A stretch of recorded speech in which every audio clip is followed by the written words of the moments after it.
Well, I'm ever excited to share a little jam I got up to just last night, inspired by my all-time favorite studio effects processor, the Eventide H3500. Check it.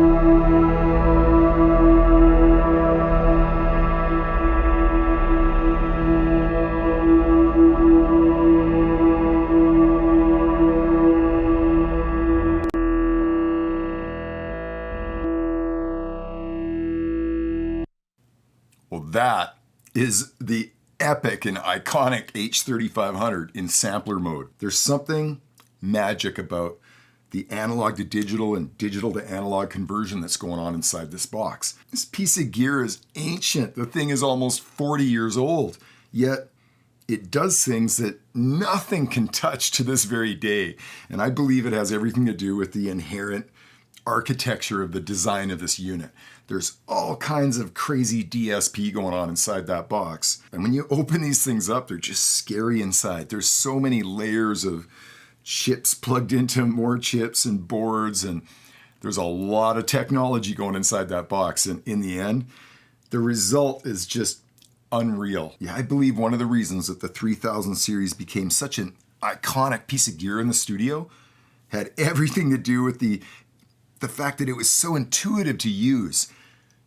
Seriously complex piece of gear with a very simple user interface. I mean, that is a home run every time. Do you know how many pieces of gear there are out there that are unbelievable? They're so powerful, but most users will never know how powerful they are because the manufacturer created such a convoluted way to get to most of the layers and the processing that can be done that no one ever gets there. And this is absolutely true in so many pieces of gear. This particular piece of gear was made epic because it was very simple to use. Well, the inspiration for last night's 3500 jam came from some awesome comments left on a session I posted last year where I was rebuilding the reel motors on my Revox. I had included one of my original compositions called Looper as part of that session. And a number of comments were made on the time stretch factor of that track and how in the world I was able to create such a pristine time stretch. Well, I remember exactly how I put that Looper track together. I think it was probably a couple of years that I had lost access to my 3500. Something internally went wrong with it and it went down.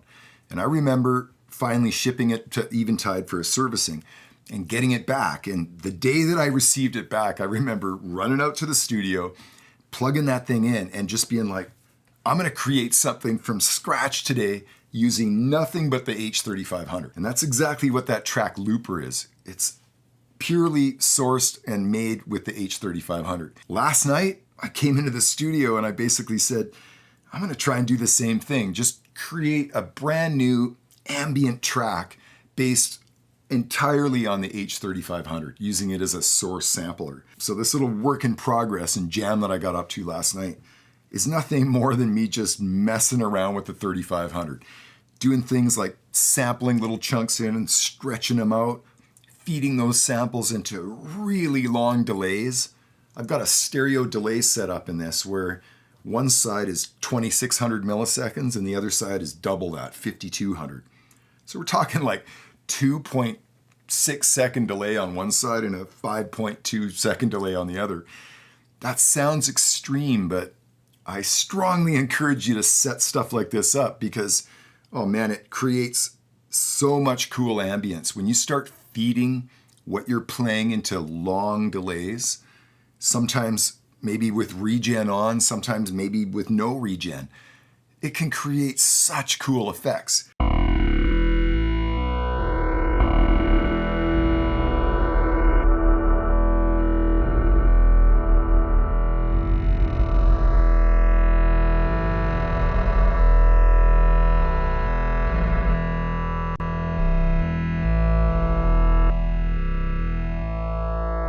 So in this particular example, I've got no feedback on, right? It's just one repeat.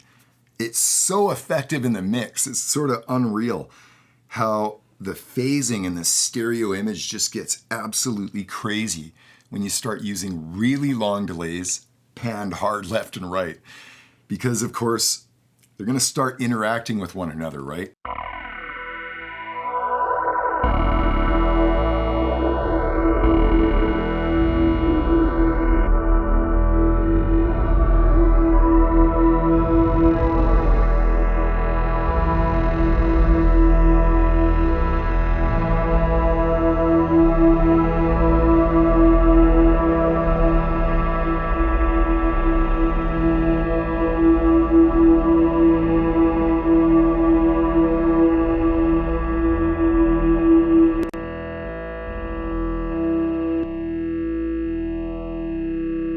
So fun playing with really long delays like that. Well, I'm gonna go ahead and solo up just one of the layers I've got going on here, and it is so beautiful.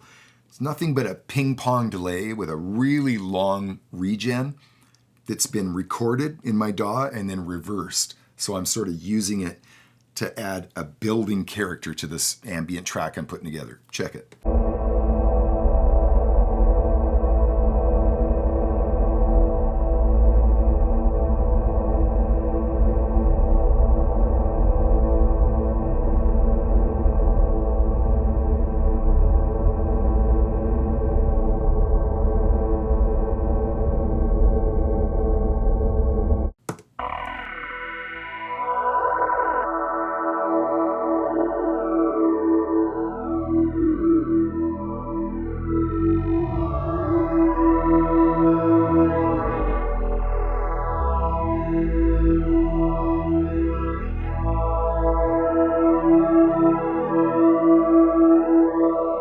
Very cool preset called the Awesome knob in the 3500. I love that. This can be so much fun as an experiment, just trying to create a whole composition and a bunch of layers and textures using nothing but a multi-effects processor, particularly as the sound source, right, with that sample function. Yeah, let's take a minute and demonstrate just how much fun an H3500 can be in the studio.